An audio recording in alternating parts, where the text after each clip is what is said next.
नमस्कार दोस्तों, घटनाचक्र पूर्वावलोकन क्विक रिवीजन सीरीज में आपका स्वागत है। नए व्यूअर्स के लिए बता दूं कि इस सीरीज में हम पूर्वावलोकन के उन्हीं 40-50% प्रश्नों का रिवीजन करते हैं जो थोड़े कठिन होते हैं और जिन्हें बार बार दोहराने की ज़रूरत पड़ती है।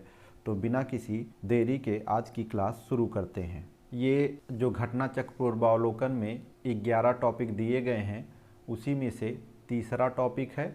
इस पे एक वीडियो पहले हो चुकी है, बाकी बचे हुए सेगमेंट पे आज हम दूसरी वीडियो बना रहे हैं। तो आज का पहला टॉपिक है जैव विविधता एवं संकटापन्न जातियाँ। डोडो वृक्ष। देखते हैं डोडो वृक्ष क्या है, इसके बारे में कुछ जान लेते हैं। मॉरिशस में टम्बला कोक, जिसे डोडो वृक्ष के नाम से भी जाना जाता है, डोडो पक्षी के विलुप्त होने के कारण प्रजनन में असफल रहा, जिसकी वजह से यह भी लगभग विलुप्त हो रहा है। वस्तुतः इसके बीज डोडो पक्षी का मुख्य भोजन थे, जो उसकी विष्ठा के साथ बाहर निकलकर भूमि में अंकुरित होते थे। इधर देखते हैं, इधर कुछ नहीं है, जो कुछ भी था वो काम का नहीं था, इसलिए हटा दिया गया है। अब देखते हैं उड़न गिलहरी। भारत में हिमालय के पर्वतीय क्षेत्रों में सर्वाधिक उड़न गिलहरी पाई जाती हैं। यहाँ इसकी 6 जातियाँ देखने को मिलती हैं। फिर है रेड पांडा और स्लो लोरिस। रैकून जैसा दिखाई देने वाले रेड पांडा को फायर कैट के नाम से भी जाना जाता है।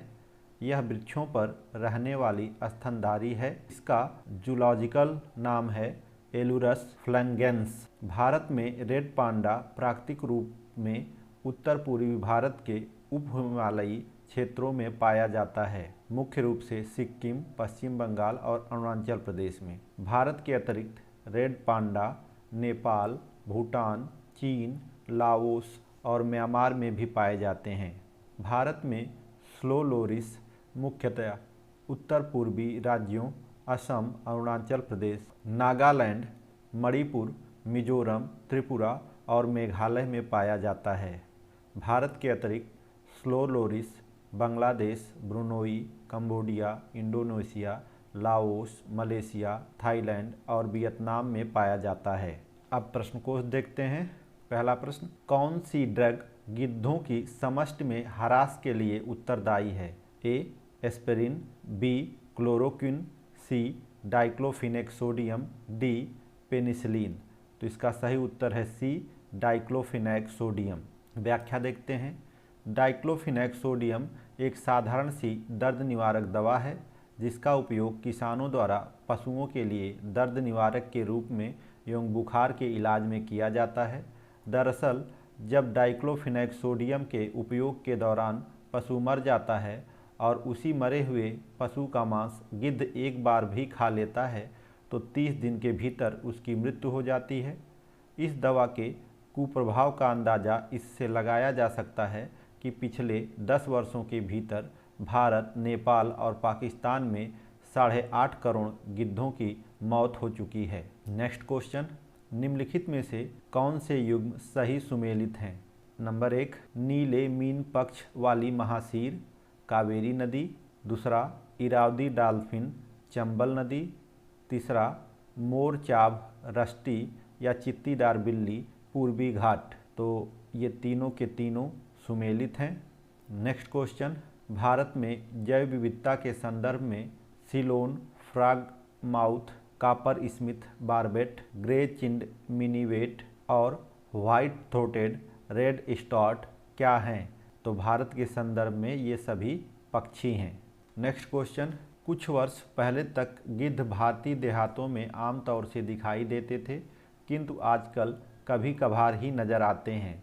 इस स्थिति के लिए उत्तरदायी है ए नवीन प्रवेशी जातियों द्वारा उनके नीड़ स्थलों का नाश, बी गो पशु मालिकों द्वारा रुग्ण पशुओं के उपचार हेतु प्रयुक्त एक औषधि। तो यही सही है, अभी हमने पीछे पढ़ा था। नेक्स्ट क्वेश्चन, मॉरिशस में एक वृक्ष प्रजाति प्रजनन में असफल रही है। ए फाक्ता, बी डोडो, सी कंडोर, डी स्कुआ। तो इसका सही उत्तर है डोडो। नेक्स्ट क्वेश्चन, भारतीय वन्य जीवन के संदर्भ में उड्डयन बलगुल फ्लाइंग फॉक्स निम्नलिखित में से क्या है? तो फ्लाइंग फॉक्स या उड्डयन बलगुल चमगादड़ को कहते हैं, इसलिए सही उत्तर हो गया ए। व्याख्या देखते हैं। इंडियन फ्लाइंग फॉक्स चमगादड़ों की एक प्रजाति है जो बांग्लादेश, चीन, भारत, मालदीव, नेपाल, पाकिस्तान और श्रीलंका में पाई जाती है। इसे ग्रेट इंडियन फ्रूट बैट के नाम से भी जाना जाता है। ड्यूगोंग नामक समुद्री जीव जो कि विलोपन के कगार पर है क्या है? तो डुगोंग एक स्तनधारी समुद्री जीव है जिसे समुद्री गाय भी कहा जाता है। नेक्स्ट क्वेश्चन, भारत में पाए जाने वाले स्तनधारी ड्यूगोंग के संदर्भ में निम्नलिखित कथनों में से कौन से कथन सही हैं? नंबर 1, यह एक शाकाहारी समुद्री जानवर है, सही बात है। दूसरा, यह भारत के पूरे समुद्र तट के साथ साथ पाया जाता है, यह ऐसा नहीं है, ये पूरे भारत में नहीं पाया जाता है। और तीसरा है, इसे वन्य जीव संरक्षण अधिनियम 1972 की अनुसूची 1 के अधीन विधिक संरक्षण दिया गया है। तो ये बात बिल्कुल सही है, इसलिए सही उत्तर हो जाएगा सी 1 और 3। डिगोंग का क्षेत्र देख लेते हैं। तो डिगोंग जो है मन्नार की खाड़ी, पाक की खाड़ी, कच्छ की खाड़ी, सौराष्ट्र क्षेत्र और अंडमान निकोबार में पाई जाती है। व्याख्या देखते हैं। डिगोंग एक समुद्री स्तनधारी है। यह एक शाकाहारी स्तनधारी है और घास खाने की इसकी आदत के कारण इन्हें समुद्री गाय भी कहा जाता है। डिगोंग को वन्य जीव संरक्षण अधिनियम 1972 की अनुसूची 1 के अधीन विधिक संरक्षण प्रदान किया गया है। नेक्स्ट क्वेश्चन, बलुई और लवणी क्षेत्र एक भारतीय पशु जाति का प्राकृतिक आवास है। उस क्षेत्र में उस पशु का कोई परभक्षी नहीं है, किंतु आवास ध्वंस होने के कारण उसका अस्तित्व खतरे में है। यह पशु निम्नलिखित में से कौन सा हो सकता है? तो जो व्याख्या की गई है उसके अनुसार यह पशु भारतीय वन्य गधा हो सकता है जो कच्छ के रण में पाया जाता है। प्रोसोपिस जूलीफ्लोरा नामक पादप प्रायः क्यों समाचारों में उल्लिखित होता है? ए, इसके सार का व्यापक रूप से प्रसाधन सामग्रियों में उपयोग होता है, ऐसा नहीं है। बी, जिस क्षेत्र में यह उगता है वहाँ की जैव विविधता को कम करने लगता है, यही सही है। सी भी पढ़ लेते हैं। इसके सार का उपयोग कीटनाशकों के संश्लेषण में किया जाता है, ऐसा भी नहीं है। तो सही उत्तर बी है, जिस क्षेत्र में यह उगता है वहाँ की जैव विविधता को नष्ट करने लगता है। व्याख्या देखते हैं। प्रोसोपिस जूलीफ्लोरा मूलतः मैक्सिको, दक्षिण अमेरिका एवं कैरेबियन क्षेत्र का एक छोटा सा पौधा या झाड़ी है। यह पौधा भारत में 19वीं शताब्दी में लाया गया। इस पौधे को हिंदी में विलायती बबूल कहते हैं। ऐसा माना जाता रहा है कि यह पौधा पर्यावरण के लिए हानिकारक है। विशेषज्ञों का कहना है कि इसकी जड़ें काफ़ी गहराई तक जाती हैं और यह भूजल को बड़े पैमाने पर सोख रहा है। यह पौधा न केवल मिट्टी से जल सोखता है बल्कि आसपास के क्षेत्र में वायु की नमी को भी खत्म कर देता है, जिससे इसके निकट दूसरा पौधा ठीक से पनप नहीं पाता। यह पौधा वायुमंडल में विभिन्न जहरीले पदार्थों का उत्सर्जन करता है। स्पष्ट है कि यह जैव विविधता के लिए एक खतरा है। तो जब पौधों की बात आती है तो 3 ऐसे पौधे हैं जो पारिस्थितिकी के लिए खतरनाक हैं। पहला है यूकोलिप्टस, दूसरा है अमेरिका से आयातित पार्थेनियम और तीसरा ये मैक्सिको से आया हुआ विलायती बबूल। नेक्स्ट क्वेश्चन, निम्नलिखित राज्यों में से किसमें सिंहपुच्छी बानर यानी मकाक अपने प्राकृतिक आवास में पाया जाता है? 1 तमिलनाडु, 2 केरल, 3 कर्नाटक, 4 आंध्र प्रदेश। तो इसका सही उत्तर है ए, केवल 1, 2, 3 यानी तमिलनाडु, केरल और कर्नाटक में सिंहपुच्छी बानर यानी मकाक पाया जाता है। व्याख्या देखते हैं। सिंहपुच्छी बानर दक्षिण भारत में स्थित पश्चिमी घाट में पाया जाता है। यह बानर तमिलनाडु, केरल और कर्नाटक राज्यों में पाया जाता है। ध्यान रखिएगा, आंध्र प्रदेश में नहीं मिलता है। निम्नलिखित पर विचार कीजिए। काली गर्दन वाला सारस यानी कृष्णग्रीव सारस, दूसरा चीता, तीसरा उड़न गिलहरी यानी इसे कंदली भी कहते हैं और चौथा है हिम तेंदुआ। तो उपयुक्त में से कौन से भारत में प्राकृतिक रूप से पाए जाते हैं? तो इसमें से चीता को छोड़कर बाकी तीनों भारत में प्राकृतिक रूप से पाए जाते हैं। तो सही उत्तर हो गया बी, केवल 1, 3 और 4। व्याख्या देख लेते हैं। वर्ष 1952 में चीता को भारत से विलुप्त घोषित किया गया था। हिमाचल प्रदेश और उत्तराखंड में किए गए एक सर्वेक्षण में इस बात की पुष्टि हुई है कि हिम तेंदुआ भारत में उपस्थित है। काली गर्दन वाला सारस जम्मू एवं कश्मीर का राज्य पक्षी है। उड़ने वाली गिलहरी भारत के साथ ही रूस, चीन, जापान तथा यूरोप, अफ्रीका और उत्तरी अमेरिका के अनेक भागों में पाई जाती है। भारत में उड़न गिलहरी की 7 प्रजातियां पाई जाती हैं। नेक्स्ट क्वेश्चन, निम्नलिखित कथनों पर विचार कीजिए। नंबर 1, अंडमान और निकोबार द्वीप समूह में लवण जल मगर पाया जाता है। दूसरा, मालाबार क्षेत्र के पश्चिमी घाटों में श्रू और टैपीर पाए जाते हैं। उपयुक्त कथनों में से कौन से सही हैं? तो इसमें से सही कथन है केवल एक। व्याख्या देख लेते हैं। अंडमान और निकोबार के समुद्री जीव जंतुओं में dugongs, dolphin, whale, salt water crocodile यानी लवण जल मगर, समुद्री कछुआ, समुद्री सांप आदि सामान्य रूप से बहुतायत में पाए जाते हैं। श्रू एवं टैपीर विशाल हिमालय श्रृंखला में पाए जाते हैं, ना कि मालाबार क्षेत्र में। पहले एक फैक्ट देखते हैं। रेड पांडा को फायर कैट भी कहते हैं। इसका जूलॉजिकल नाम है एलुरस फ्लैंगेंस। नेक्स्ट क्वेश्चन देखते हैं। निम्नलिखित कथन पर विचार कीजिए। नंबर 1, भारत में रेड पांडा प्राकृतिक रूप से केवल पश्चिमी हिमालय में पाया जाता है। यहाँ केवल शब्द लग गया है, इसलिए ये खतरनाक हो जाता है और ज़्यादा संभावना होती है कि ऐसे कथन गलत ही होते हैं। दूसरा है, भारत में स्लो लोरिस उत्तर पूर्व के सघन वनों में रहता है। तो ये बात बिल्कुल सही है, इसलिए इसका सही उत्तर हो जाएगा ऑप्शन बी केवल 2। व्याख्या देखते हैं। भारत में रेड पांडा प्राकृतिक रूप से उत्तर पूर्वी भारत के उप हिमालयी क्षेत्रों में पाया जाता है, मुख्य रूप से सिक्किम, पश्चिमी बंगाल और अरुणाचल प्रदेश राज्यों में। अतः कथन एक गलत है। भारत में स्लो लोरिस मुख्यतः उत्तर पूर्वी राज्यों असम, अरुणाचल प्रदेश, नागालैंड, मणिपुर, मिजोरम, त्रिपुरा और मेघालय में पाया जाता है। अतः कथन 2 सही है। नेक्स्ट क्वेश्चन, निम्नलिखित में से कौन सही सुमेलित नहीं है? ए, सुनहरे लंगूर विलुप्त प्राय, बी, मरुस्थली बिल्ली विलुप्त प्राय, सी, हुलाक गिब्बन विलुप्त प्राय, डी, एशियाई जंगली कुत्ते असुरक्षित। इस प्रश्न में 2 उत्तर सही होंगे, बी, मरुस्थली बिल्ली और डी, एशियाई जंगली कुत्ते।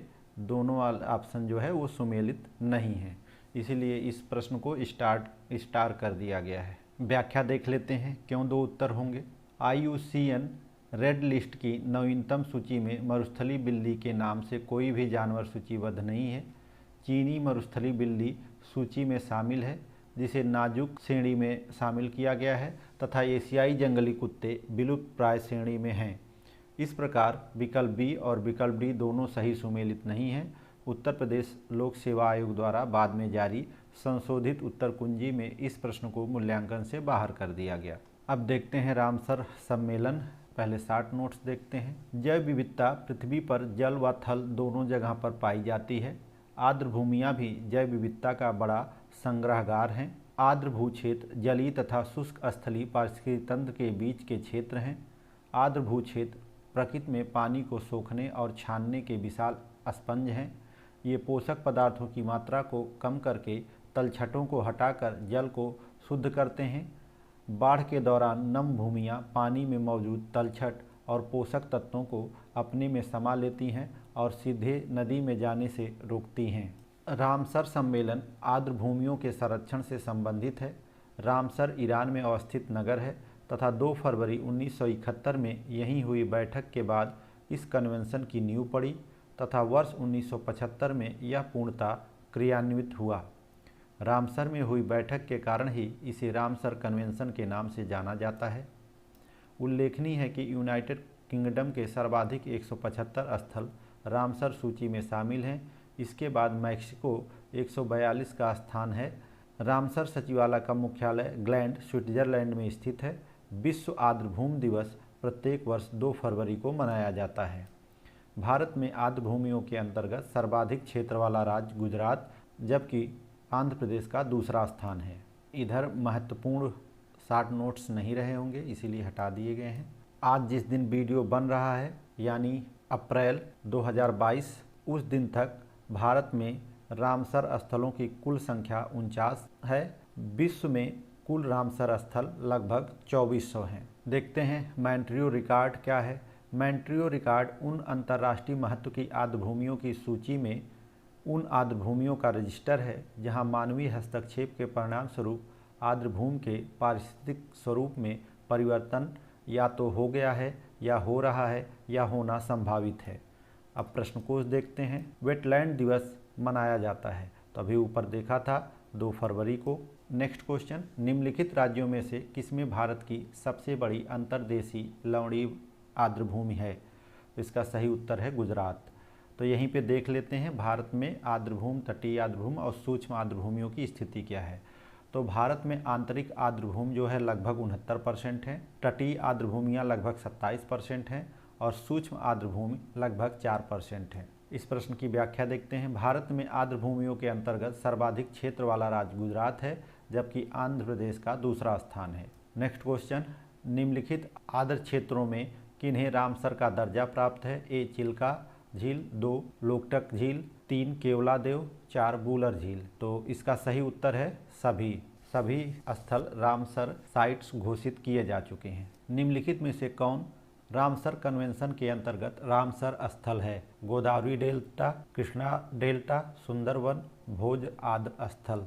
तो इसमें से सुंदरवन और भोज आर्द्र स्थल ही रामसर साइट्स हैं। गोदावरी डेल्टा और कृष्णा डेल्टा रामसर साइट्स घोषित नहीं हैं। नेक्स्ट क्वेश्चन, यदि अंतर्राष्ट्रीय महत्व की किसी आर्द्रभूमि को मॉन्ट्रियो रिकॉर्ड के अधीन लाया जाए तो इससे क्या अभिप्राय है? ए मानव हस्तक्षेप के परिणाम स्वरूप आर्द्रभूमि में पारिस्थितिकी स्वरूप में परिवर्तन हो गया है, हो रहा है या होना संभावित है। तो अभी ऊपर हमने देखा है कि यही बात बिल्कुल कही गई थी, तो इसलिए सही उत्तर है ए, बाकी हम पढ़ नहीं रहे हैं। नेक्स्ट क्वेश्चन, पारिस्थितिकी निकाय के रूप में आर्द्रभूमि बरसाती जमीन निम्नलिखित में से किस हेतु उपयोगी है? ए पोषक पुनर्प्राप्ति एवं चक्रण हेतु, बी पौधे द्वारा अवशोषण के माध्यम से भारी धातुओं को अवमुक्त करने हेतु, सी तलछट रोककर नदियों का गादीकरण कम करने हेतु, डी उपयुक्त सभी हेतु।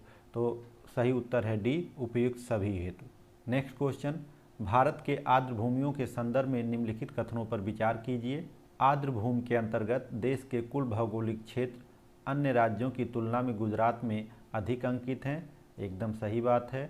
दूसरा देखते हैं, भारत में तटीय आर्द्रभूमि का कुल भौगोलिक क्षेत्र आंतरिक आर्द्रभूमि के कुल भौगोलिक क्षेत्र से अधिक है।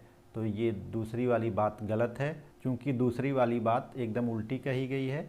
तटीय आर्द्रभूमि आंतरिक आर्द्रभूमि से कम है, अधिक नहीं है। तो सही उत्तर है केवल एक। विभिन्न अधिनियम एवं करार। भारतीय संसद द्वारा जैव विविधता अधिनियम 11 दिसंबर 2002 को पारित किया गया। जैव विविधता अधिनियम 2002 के प्रावधानों को कार्यान्वित करने के उद्देश्य से भारतीय राष्ट्रीय जैविक विविधता प्राधिकरण की स्थापना वर्ष 2003 में की गई थी।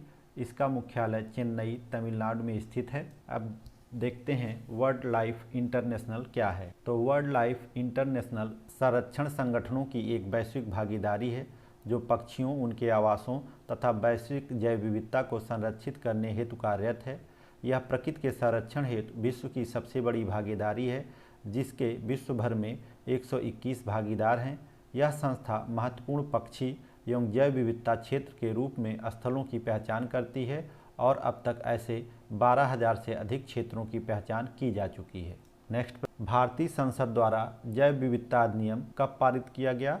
तो ये पारित किया गया दिसंबर 2002 में। नेक्स्ट क्वेश्चन, भारतीय राष्ट्रीय जैविक विविधता प्राधिकरण स्थापित किया गया? तो ये स्थापित किया गया 2003 में चेन्नई में, इसलिए सही उत्तर है ऑप्शन ए।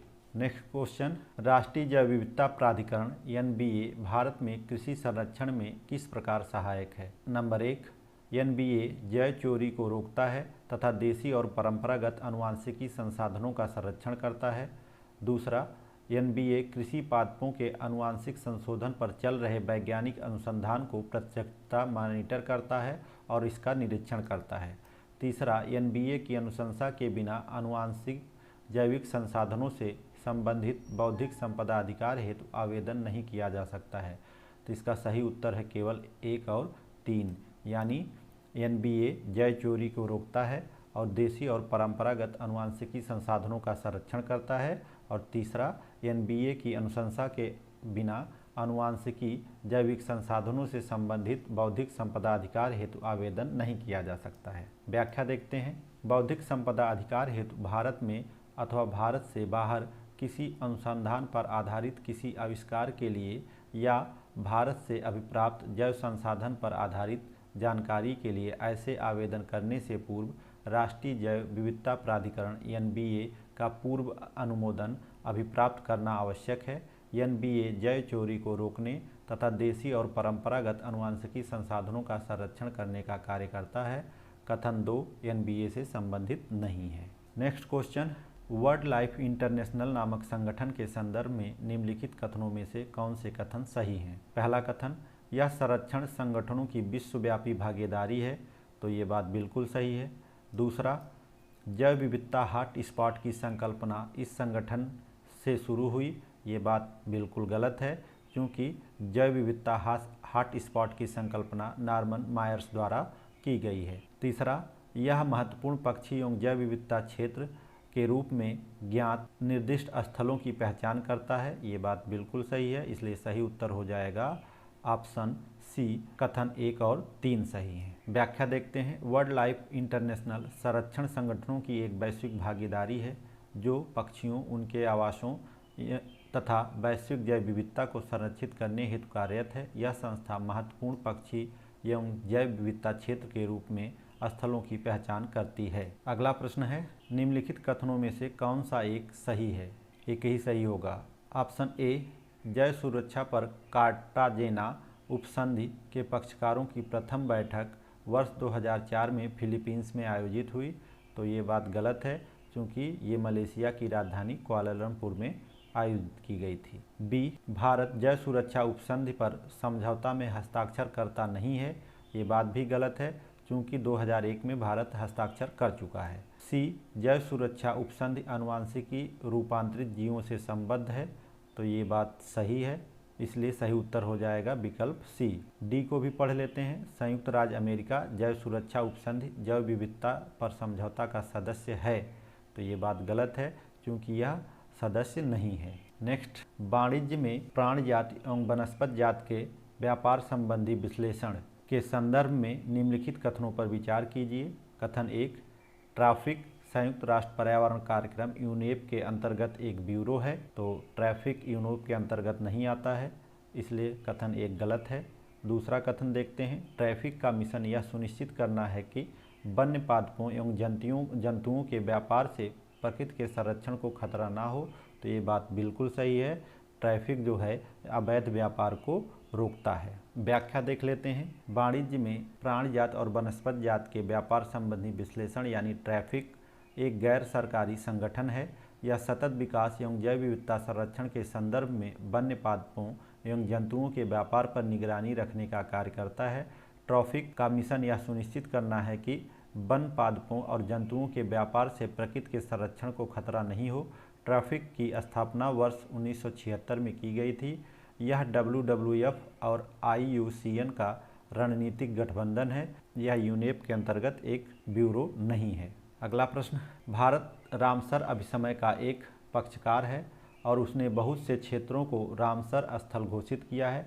निम्नलिखित में से कौन सा कथन इस अभिसमय के संदर्भ में सर्वोत्तम रूप से बताता है कि इन स्थलों का अनुरक्षण कैसे किया जाना चाहिए? ए, इन सभी स्थलों को मनुष्य के लिए पूर्णतया अगम्य बना दिया जाए ताकि उनका शोषण ना किया जा सके, तो पूर्णतया अगम्य नहीं है, इसलिए कथन ए गलत है। ऑप्शन बी देखते हैं, इन सभी स्थलों का पारिस्थितिकी तंत्र उपागम से संरक्षण किया जाए और केवल पर्यटन और मनोरंजन की अनुमति दी जाए, तो ये भी गलत है। सी देखते हैं, प्रत्येक स्थल के लिए विशेष मानदंड और विशेष अवधि सुनिश्चित करते हुए उन विशेष अवधियों तक बगैर किसी शोषण के उन सभी स्थलों का पारिस्थितिकी तंत्र उपागम से संरक्षण किया जाए तथा इसके बाद भावी पीढ़ियों द्वारा उनके धारणीय उपयोग के लिए अनुमति दी जाए, तो ये भी गलत है। डी देखते हैं, जब तीनों गलत हैं तो स्वाभाविक है कि डी सही होगा, फिर भी पढ़ लेते हैं।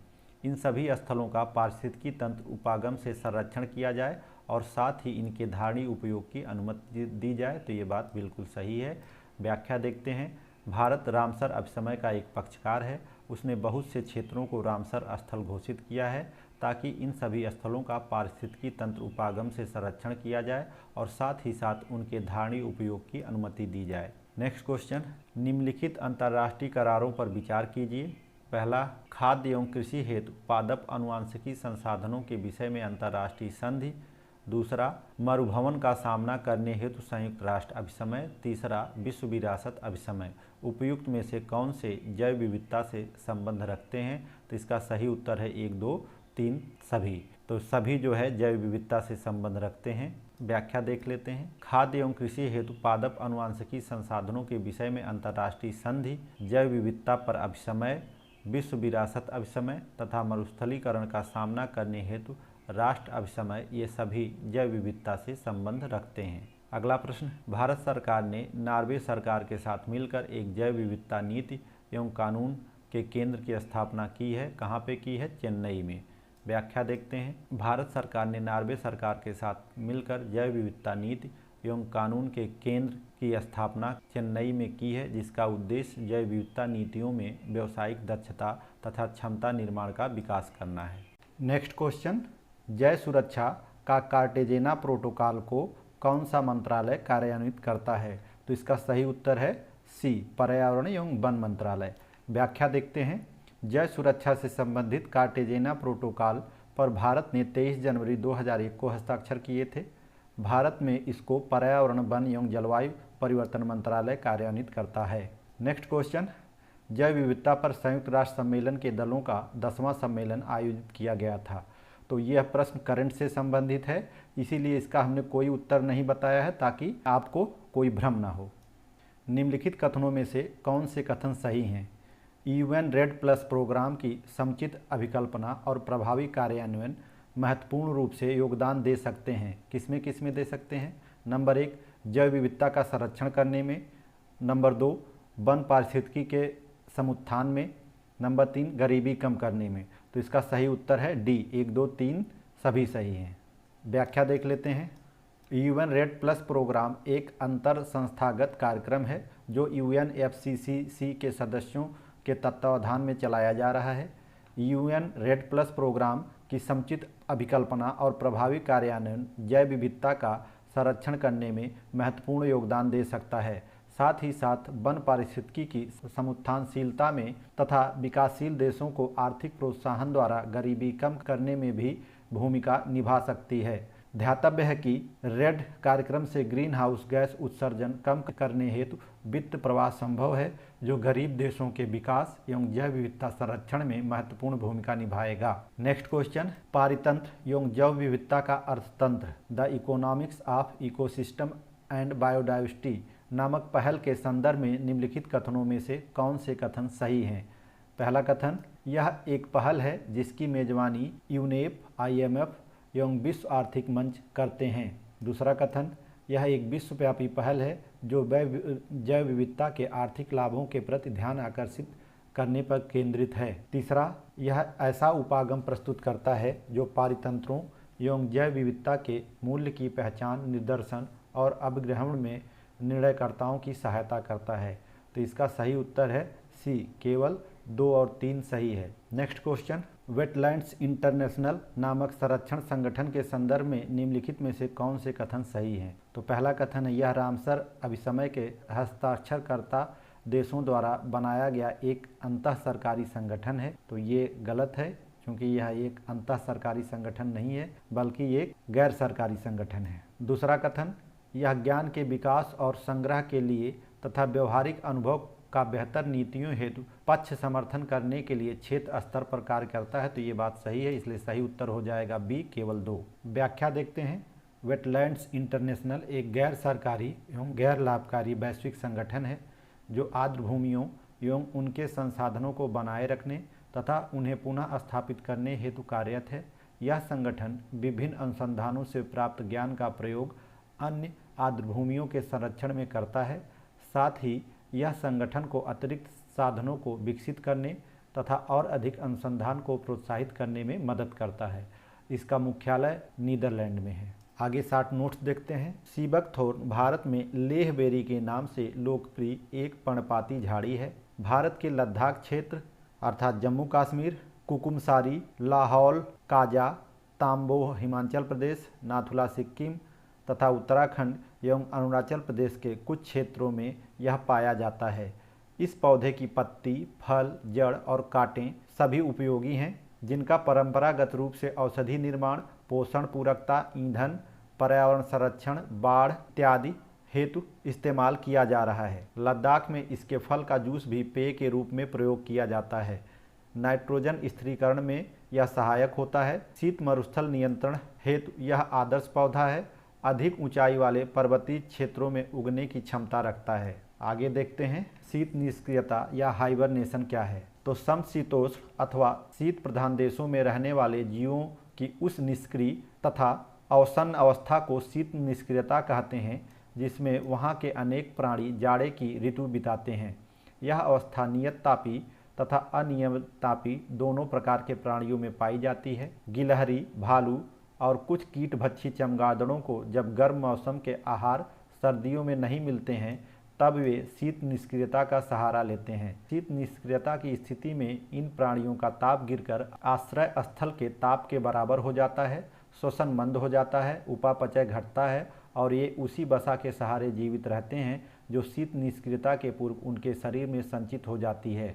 यहाँ उल्लेखनीय है कि कृंतक गण में गिलहरियाँ, छछूंदर, चूहे, मूसक आदि स्तनधारी प्राणी आते हैं। नेक्स्ट फैक्ट, ब्राह्मणी नदी और बैतरणी नदी समुद्र में प्रवाहित होने से पूर्व भीतरकनिका नामक स्थान पर मिलती हैं। भीतरकनिका वन्य जीवन तथा जैव विविधता से संबंधित सुरक्षित क्षेत्र है। ब्राह्मणी नदी को झारखंड में दक्षिणी कोयल के नाम से जाना जाता है। शंख नदी के राउरकेला के पास दक्षिणी कोयल में मिल जाने के बाद इसका नाम ब्राह्मणी हो जाता है। बैतरणी नदी का उद्गम गुप्त गंगा पहाड़ी से होता है, जो उड़ीसा के कोयझोर जिले में अवस्थित है। जैव द्रव्यमान के उत्पादन की दृष्टि से उष्णकटिबंधीय वर्षावन प्रथम स्थान पर आते हैं।